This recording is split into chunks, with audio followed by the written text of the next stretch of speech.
meditation practice. This is the same building, but from the eastern side.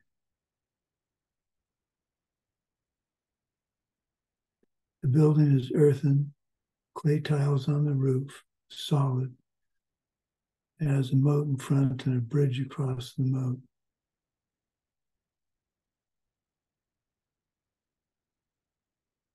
Between the moat and the building is a beautiful meadow with flowers and tall grass.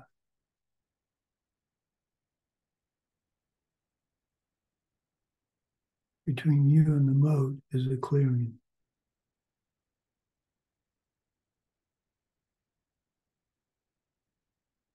You've been struggling through this thick, dark forest with a trail that comes and goes, seems to never end.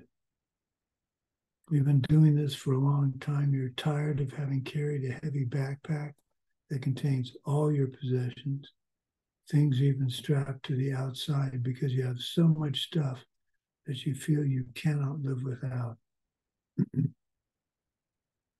The stuff on the outside of the pack catches branches and it's made the trip hard. Your arms and face are all scratched up. You're hot, you're tired, and you're thirsty. You see in the near clearing a farmer's market with lots of people and vendors selling produce and crafts. There's lettuce and broccoli, apples and oranges, corn on the cob.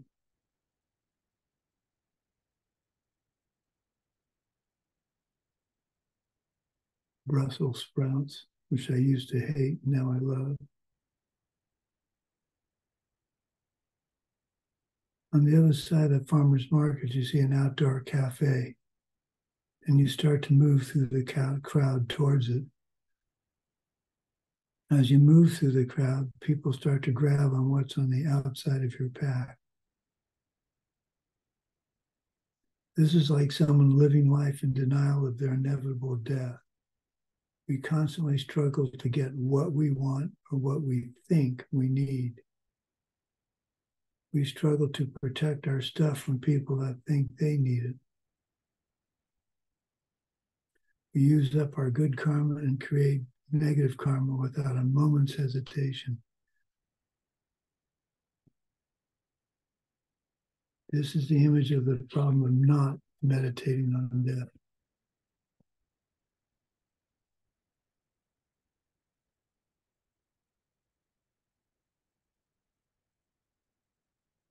The stuff in the backpack represents all our unnecessary possessions, inaccurate beliefs, and opinions.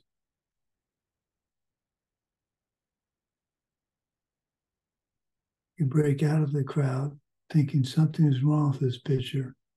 I cannot go on like this. Something has to change.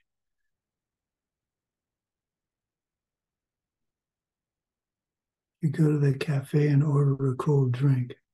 As you sip your drink, you find yourself thinking about just checking out what's at the farmer's market. There might be something you want. You notice that one of the vendors is selling tote bags, so you could just pick up one or two cool things you saw as you walked through the crowd. You pick up your pack, realize you've got more than enough stuff, so you resist the temptation of going back to the farmer's market.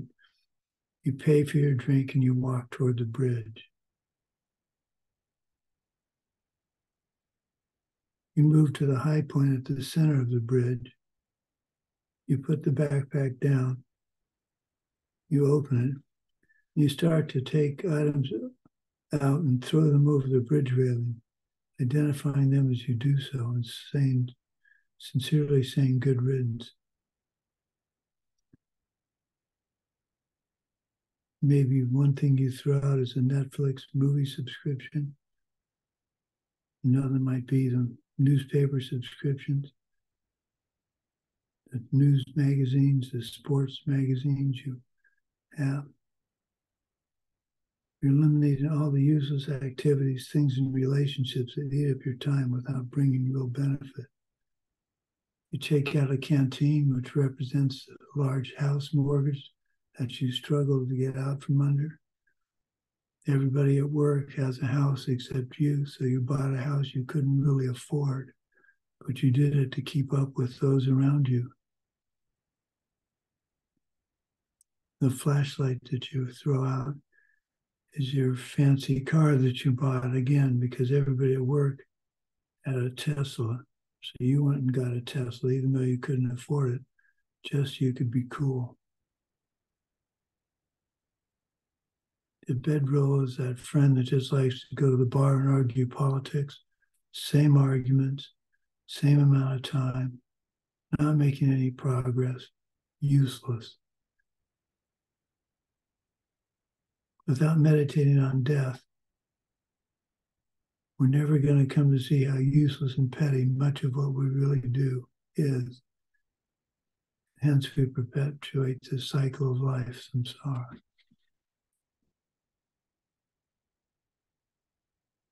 You pick up your pack and continue across the bridge, having gotten rid of things without regret. This is the key. You can't have regret. You're over the bridge and the backpack is very light, but you're still dirty and hot and tired. You look ahead and see a gauntlet of armed guards that you must pass through before you make it to the building. They're menacing and scary. They represent another kind of death meditation, where you practice the terror and panic of death. You know this and muster your remaining strength and courage and run right past them before they can react. Suddenly you find yourself in a peaceful meadow, refreshed, clean, your backpack is gone, you're carefree, and you skip toward the building door. You find yourself standing in front of the 7 steps of granite leading to an ornate yellow door. On the door is a sign that says, "Death is certain."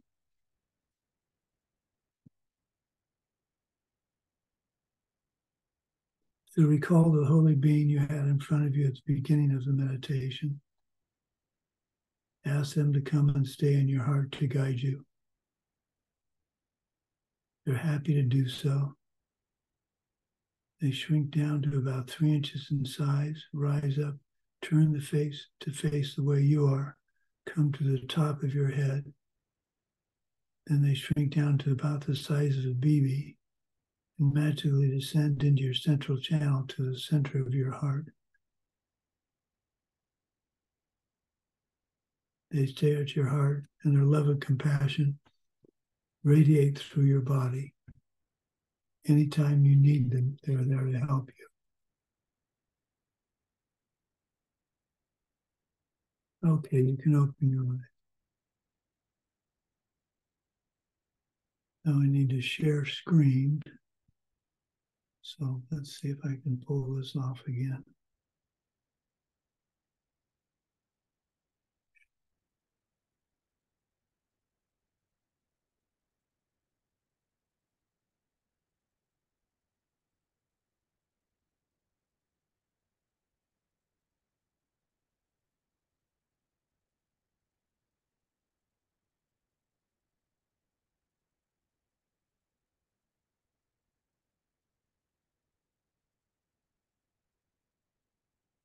Well, that didn't work.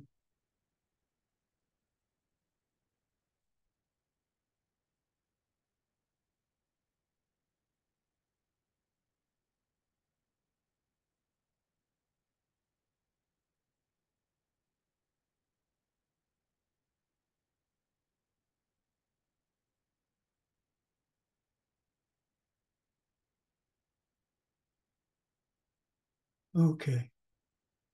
You should be seeing Death Awareness, August 2023, Class 2. Okay.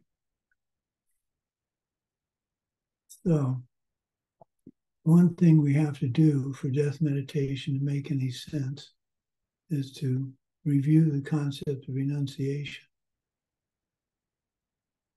So the best review of that in the shortest time is something that I have studied and worked on for a long time. But first, we're going to go through the lists of suffering. I like lists. In fact, my next book project is going to be a Tibetan book of lists. I'm going to accumulate all the lists and organize them in some fashion. So, a list of 2, suffering of this life, suffering at death.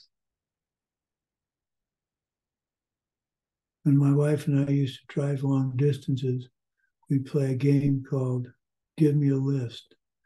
And she'd say, David, give me a list of 2. And I'd look at her and say, suffering of this life, suffering at death. And I'd say, give me a list of 5. And she'd say, the 5 paths.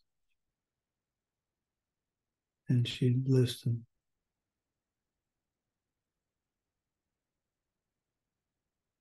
Then she'd say, give me a list of 6. And I'd give the 6 sufferings, and so on. So I've decided to write up a list of these, a book with these lists. So a list of 2, suffering of this life, suffering at death, suffering of change, pervasive suffering. So suffering of suffering is physical pain, obvious suffering.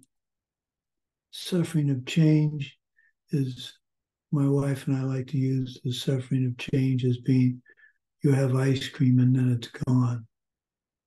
We celebrated the fact that I turned in my manuscripts this afternoon to the publisher, so we had a bowl of ice cream. But then it was gone. Rats.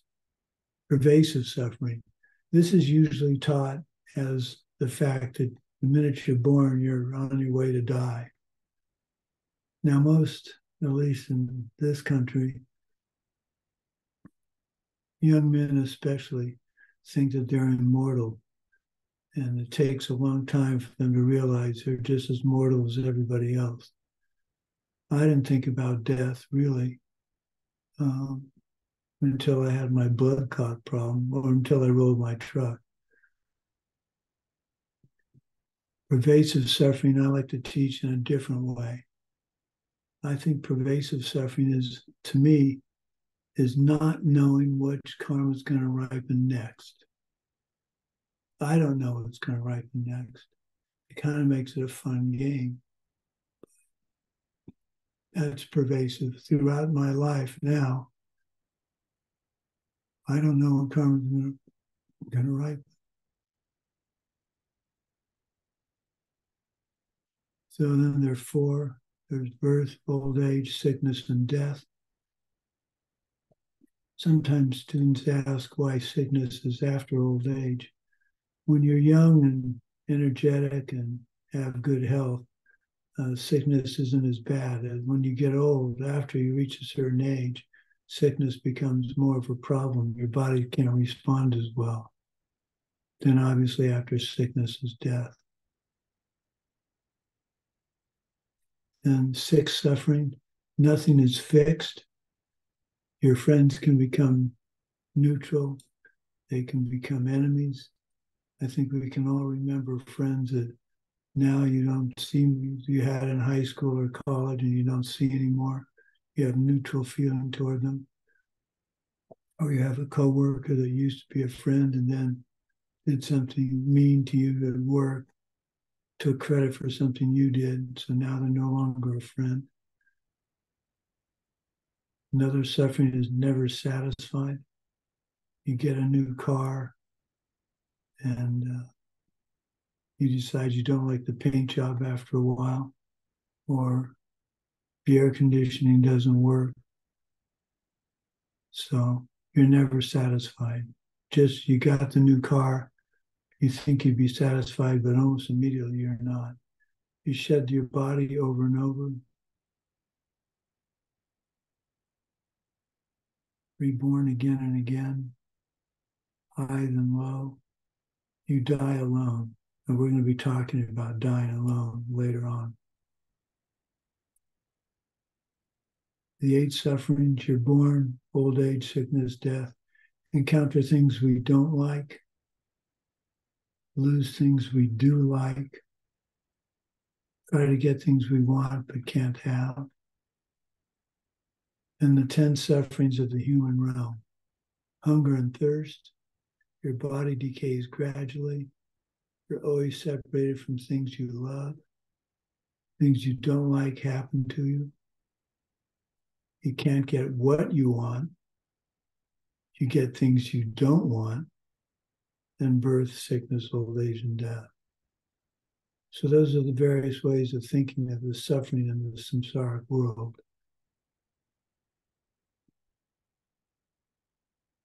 So when we talk about renunciation, these quotes from the Three Principal Paths by Dzongkapa, 1357 to 1419. There is no way to end without pure renunciation, this striving for pleasant results in the ocean of life. It is because of their hankering life for life as well that beings are fettered, so seek renunciation first. Leisure and fortune are hard to find. Life's not long. Think it constantly. Stop desire for this life. Think over and over how deeds and their fruits never fail in the cycle of suffering. Stop desire for the future. When you meditate thus and feel not even a moment's wish for the good things of cyclic life, and when you begin to think both night and day of achieving freedom, you found renunciation.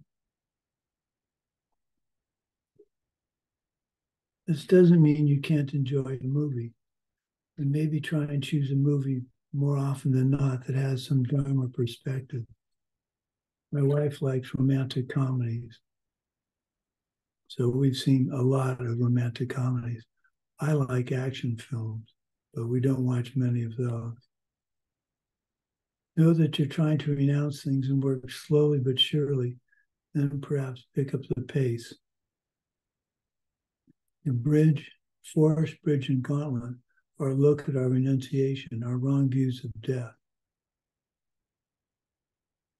You need to be willing to let go of the comfortable and move up and on, making room for new practices that will bring us further along the path.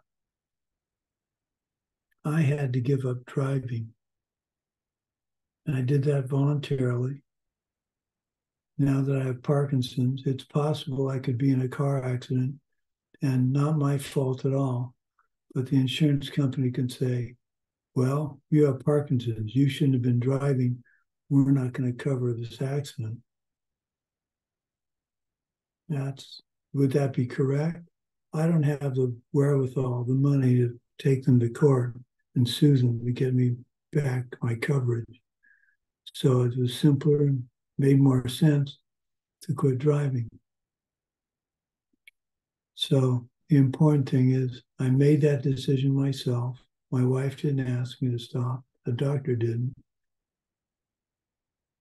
And I can drive. I can still drive if I needed to in an emergency.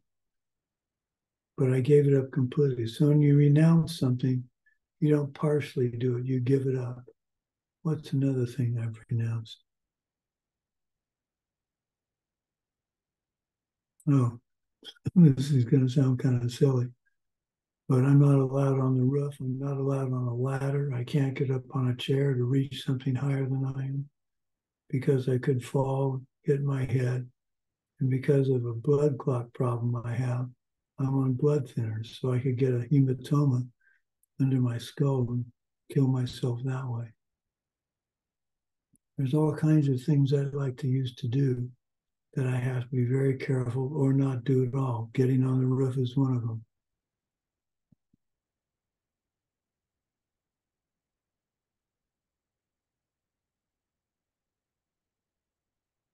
So there are 3 main points and 9 subpoints to death awareness. So let's go ahead and look at what those are. Death is certain. The time of death is uncertain,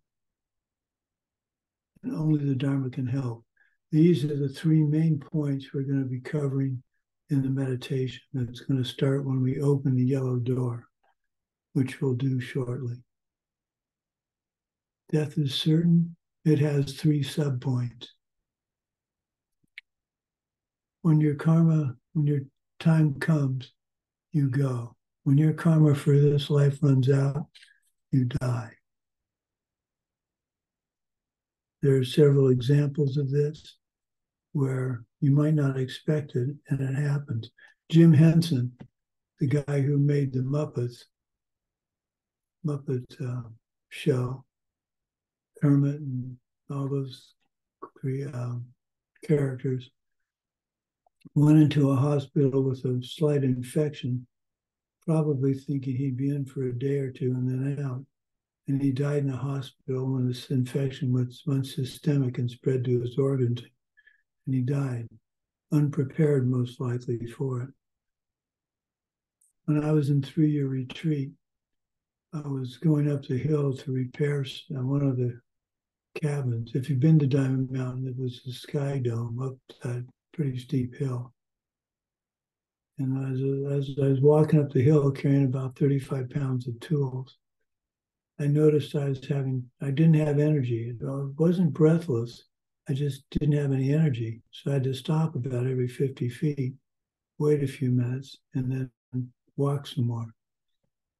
So I got to the top of the hill thinking this was rather strange, rested, repaired the plumbing I needed to repair, came down the hill, no problem. So I thought, okay, transitory. Maybe it's cold-induced asthma.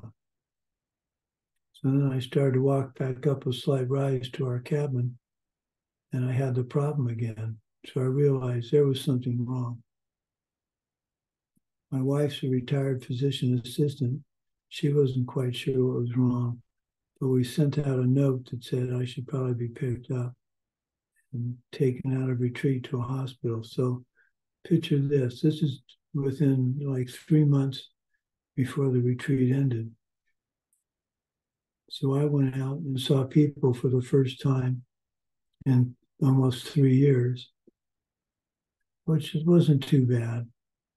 They didn't know I'd been in a 3-year retreat. So I get to the hospital.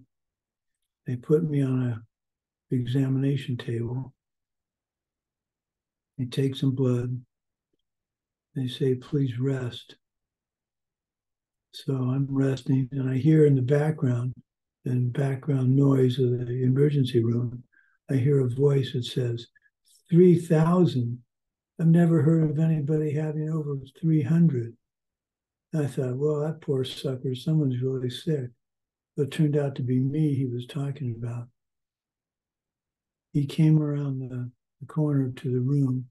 His eyes were the size of a half silver dollar. Well, your eyes are closed. You can't see this. So that's pretty good size. Maybe a centimeter. No, 2.5 centimeters wide. His eyes were large. He said, Mr. Stumpf, you should be dead. Which I don't know if you've ever had someone tell you that, but it's not necessarily what you want to hear. You have bilateral blood clots, pulmonary embolism in your lungs. We need to get you to a hospital and under significant care right away. So long story short, I still felt fine. We got me to a hospital. They were going to take me down to do some tests. And they put me on an oxygen bottle on the gurney and rolled me down. I did the test. They came back up. And about 10 minutes after I got up, I started to go to sleep. And I just remember fading away, going to sleep, and I hearing the nurse go, we're losing him. Who didn't switch the oxygen bottle? So I needed oxygen because of my blood clots. And they had forgotten to take the connection off the bottle, which was empty, and put me back into the house oxygen coming out of the wall. The interesting thing for me was I thought it was funny. I wasn't upset at anybody. I just thought it was funny because I heard him say, we're losing him. And I thought, who are they talking about? I'm just going to sleep. So the point of that story is at the retreat center or at the hospital, I could have died at that moment. I never expected that I had blood clots. I never expected they wouldn't connect the oxygen bottle. When your time comes, you go. And if it isn't your time to die from a blood clot, you don't. We've got to think about the karma that makes samsaric life. That's dirty good karma, meaning it's a pleasant thing that runs out. It comes from doing good deeds ignorantly, without understanding the concept of emptiness. If we do something nice for somebody, you should end with, okay, I like to take grocery carts that are out in the parking lot of a grocery store, take one or two of those and bring them back in. But you have to be careful. I got in trouble doing that. I had like 4 or 5. Pretty proud of myself for gathering those up. And the young man that was in charge of getting them out of the parking lot hurriedly came up to me and said, sir, you can't be doing that. If my manager sees that you're doing this and I'm not, I'll get fired for not doing my job. So you have to be careful helping other people. It was a good thought, but I could have gotten fired. So now I just get 1 or 2 carts and bring them in.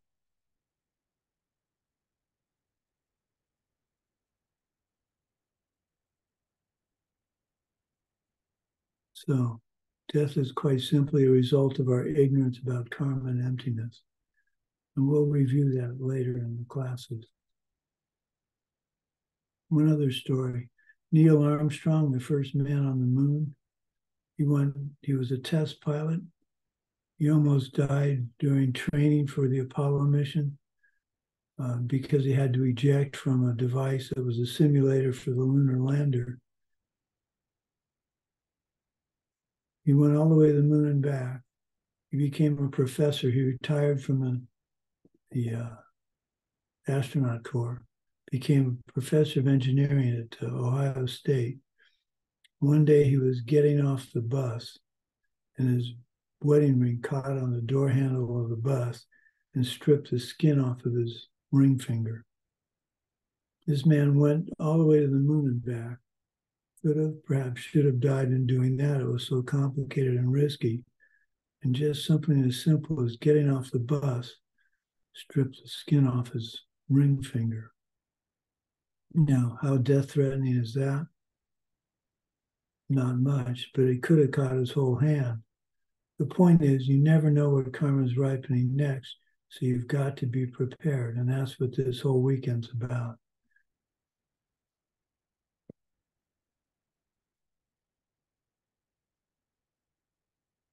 So in order to be prepared for death, in order to generate the kind of karma we want so we can be prepared for death, one thing we can do is consider the 3 moralities. The first morality is restrain from doing bad deeds. The second morality is working hard to do only good deeds. And the third morality is doing 1 and 2 with motivation to help all living beings.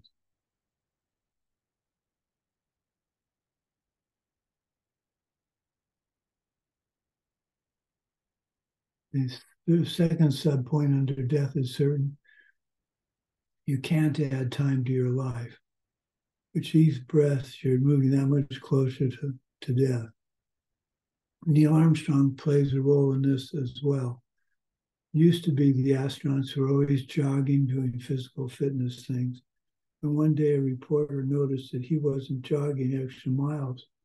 They asked Neil Armstrong. Neil Armstrong looks at the reporter and said, I figure my heart has only so many heartbeats. I'm not going to waste them on running any more than I have to. I thought that was pretty sharp. You can't add time to your life. You take care of your body, but for the right reasons. And C, you don't have time to practice while you're alive.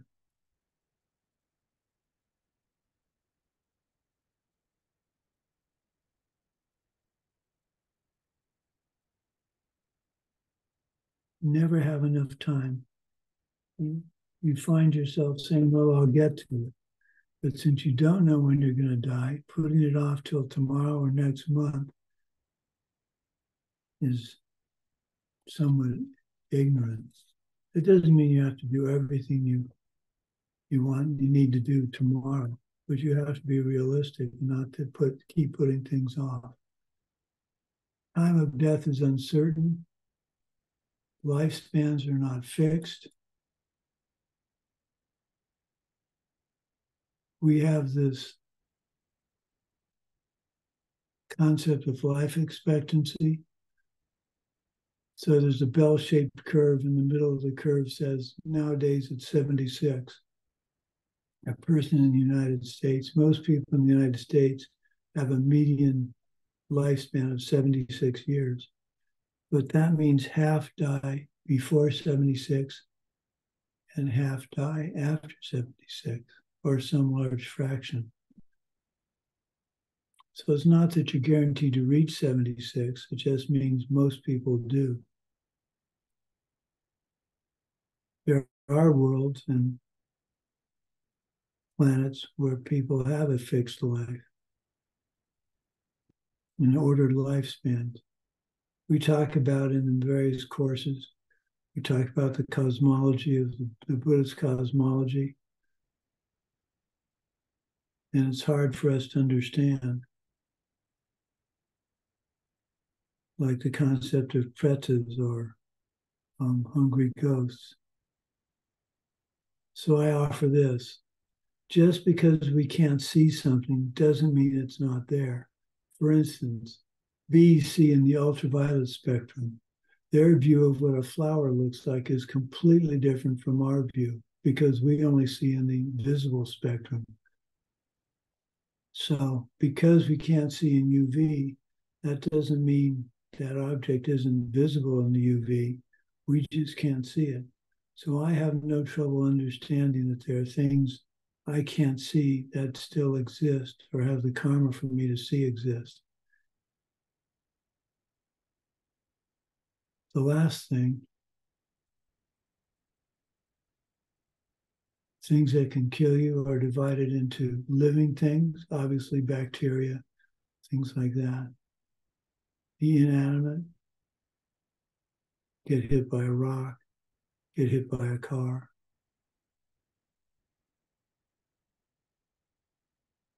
The important thing, because time of death is uncertain, we need to remember our body's extremely delicate. If you stop breathing, you die in 3 to 4 minutes. From a Chinese medicine, Tibetan medicine standpoint, it's the balance of the 4 elements: hardness and solidity, fluidity and wetness, heat and burning, and dissipation. It's these things that aren't in balance that cause us to be sick. And as Geshe Michael puts it, at some point, one of the elements wins out, and that's when you die.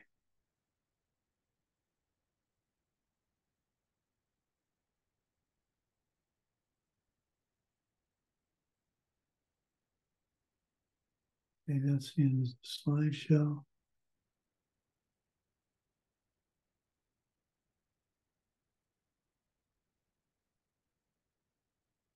Stop sharing.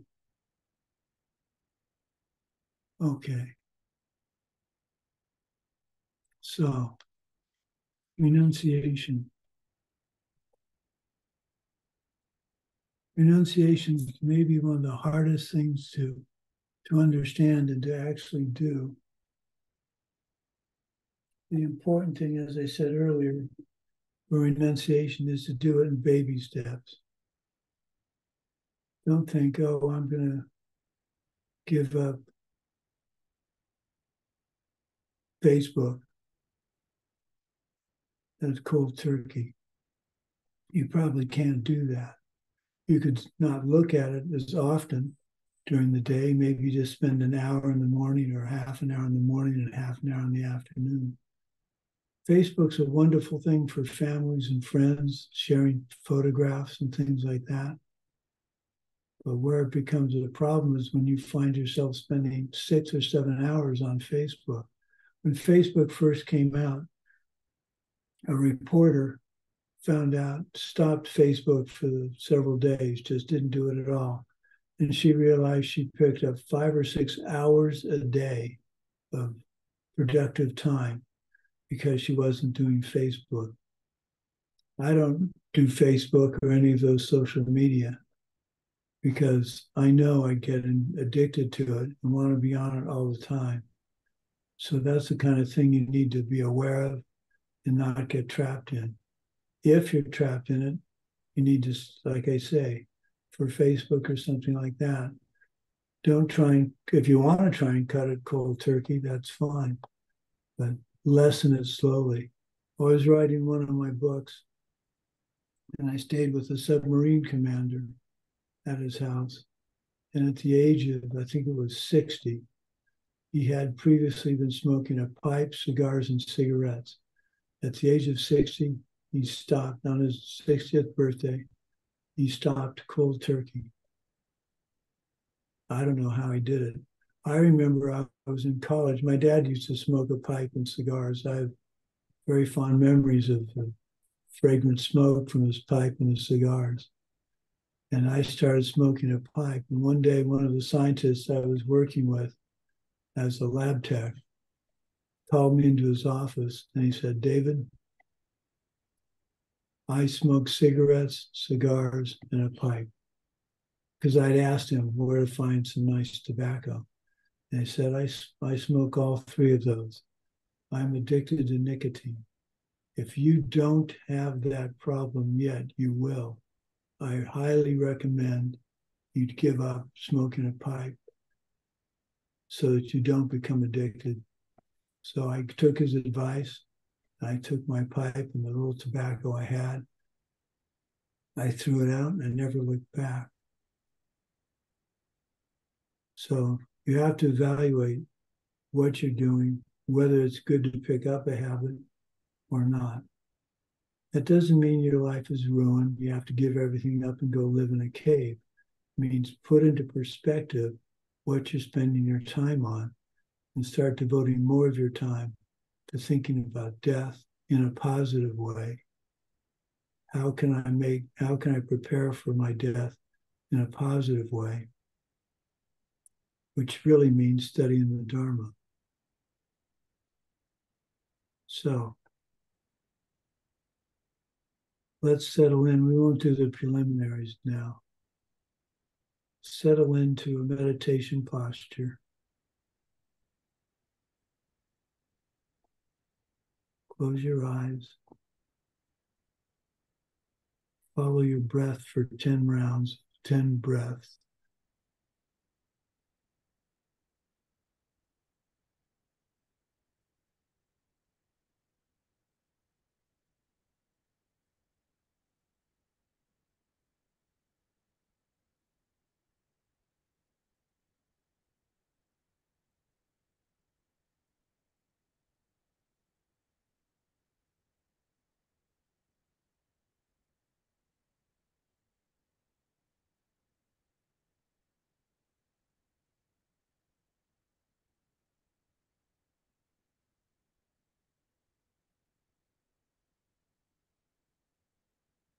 In front of you is an ornate yellow door. On it is written the words, "Death is certain." Curious, you open the door, it swings into the left, into the room. You step inside and shut the door. It's cool inside, but dark. The room is circular. You hear a sound to your right. You can barely see a large, vicious animal. You're not quite sure whether it's a Doberman or some kind of vicious dog. What's the Rottweiler or something like that. But he lunges at you, but it's restrained by a chain to be just out of reach of you. It's snarling and snapping. It can't wait to sink its teeth into you.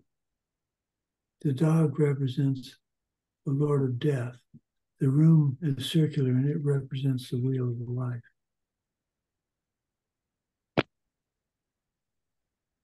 If the Lord of Death gets a hold of you, your death is a certainty. When your karma for this life runs out, it's as if the chain restraining the dog breaks and you are toast. You move to the center of the room and you see a large hourglass standing on a table, waist high. It has opalescent sand flowing down quickly. And for me, it's more than halfway down since I'm 70. And in the latter half of my lifespan, if things don't change. This represents your life leaking away. The hourglass is affixed to the table, so you can't turn it over. Nothing can stop the flow. You can't take a rest in this room. You must move on. You look beyond the table and see a corridor leading from the room. Because your life is slipping away, as represented by the sand in the hourglass, you run through the opening and into the corridor. But you stop because along the walls are images of all the different teachers and teachings you've attended. If you've taken all 18 ACI courses, you stop and look at each one, remembering briefly which they were, what was in them, but you find you're propelled past them by an unstoppable force. Your karma for life is running out. This represents never having enough time to study. At the end of this corridor is a green door with a sign that says, "Time of death is uncertain."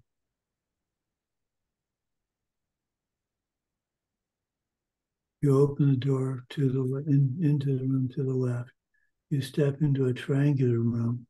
You're at the apex of an equilateral triangle, and at the base across the room from you is a red door. In front of you is a garbage can with a calendar in it saying, with your 76th birthday circled. You recall that lifespans are not fixed. To think you will live that long is a fundamental ignorance that you accept as true. You walk past the garbage can, find yourself in your living room at home. You see all your stuff, but you know that somewhere in all of it is a figurative tripwire that will set off a bomb. This is the realization that there's so much that can kill you and so little to sustain you. You look at each object in the living room and think, is this what could kill me? The beautiful glass coffee table with sharp corners, you could trip and fall and hit your head and kill yourself. The frayed lamp cord that you keep meaning to fix because sometimes you touch the switch and it's really hot.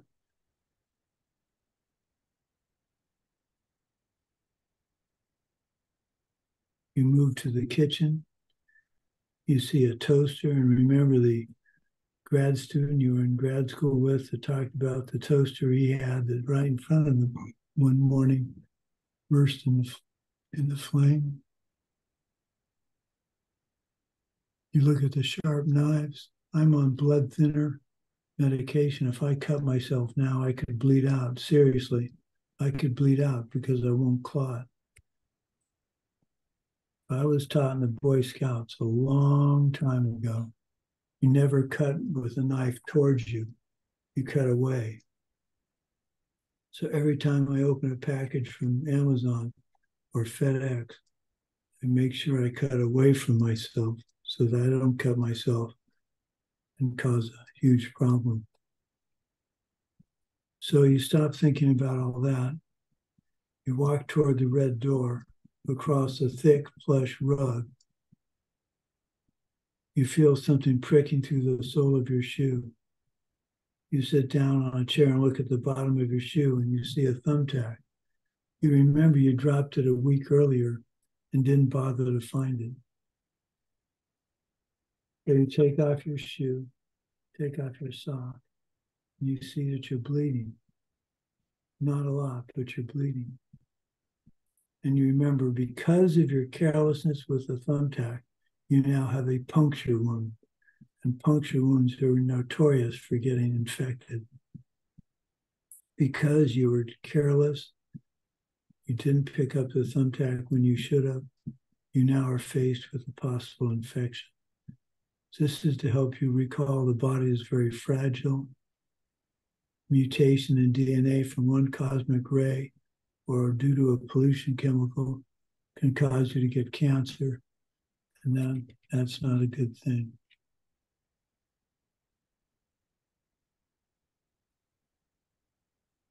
So you come to the red door and you stop. And that's where we'll pick up the meditation tomorrow. So again, recall your holy being, ask them to come and stay in your heart to guide you. They're happy to do so. They shrink down to about 3 inches in size. Rise up and turn the face the way you are. Come to the top of your head. Shrink down again to the size of a BB. Descend into your central channel to the level of your heart. They stay in your heart. Their love and compassion radiates throughout your body. Anytime you need them, they are there. They are there to help.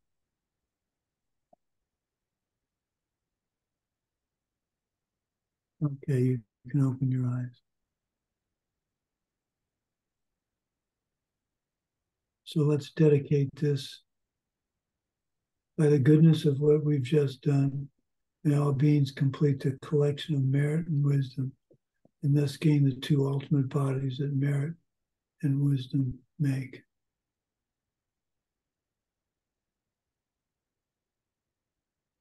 So if there are any questions, you can ask them now. I would appreciate it if you're on time.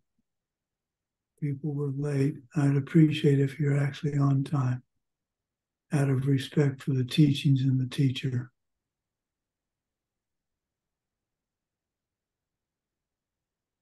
No questions?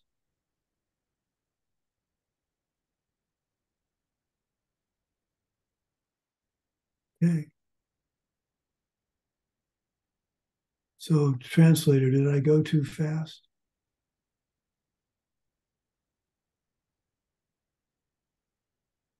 I can't.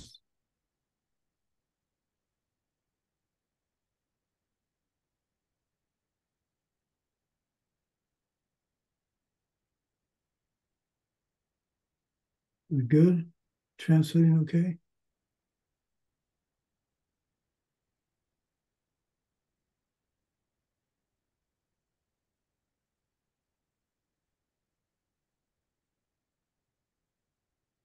Little bit fast. I wasn't going too fast. I was. Mm-hmm. You are open from the cabin, Natalia. You can talk directly.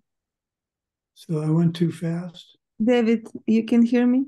Yes. Yes. Thank you so much. Yes, it was a little too fast. Okay. I'll try and go more slowly. Sorry about that. Okay. Good night. Well, for me, it's good night. We'll see you all at 1300 hours my time. What does that mean?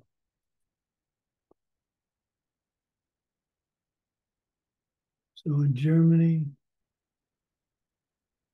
no, we'll see you at 7 my time, 1600 and 1700 your time, Germany and Moscow. So I'm going to bed. Просто нет, такое, дай мне вот этот чужок. Вот. I hear someone talking. I have no idea what they're saying. Thank you so much for the teachings to Venerable Sumati. Oh, you're welcome. It's my pleasure. Okay, we'll see everybody tomorrow or later today, whichever day it is for you. And we'll move on. Okay. Good night, good afternoon, goodbye.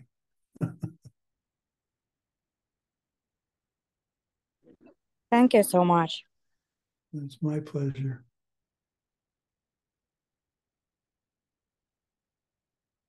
Where's my cursor?